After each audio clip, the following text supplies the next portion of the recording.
काल होता रविवार आणि रविवारची ना मेसच्या मुलीला सुट्टी असते. तर त्या सर्व एकत्र आल्या होत्या. कारण की रविवार असल्याच्या नंतरच त्या एकत्र येऊ शकतात. पण बरेच दिवस झाले असे एकत्र आलेच नव्हत्या. तर काल एकत्रच आल्या होत्या घरी. तर चला म्हटलं चहाबरोबर त्यांच्यासाठी काहीतरी बनवा.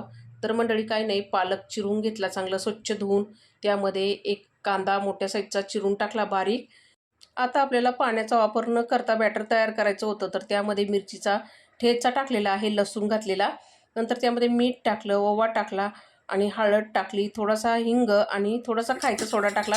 हे सर्व पालक आणि कांद्याला चोळून घेतलं. पाणी सुटल्यानंतर त्यामध्ये जेवढं बेसन बसन तेवढं टाकलं आणि मस्त बॅटर तयार करून गरम तेलामध्ये भजी सोडून घेतली आणि मस्त क्रिस्पी कुरकुरीत होईपर्यंत फ्राय करून घेतली. आता त्याच्यामध्येच मिरच्या पण फ्राय करून घेतल्या मी.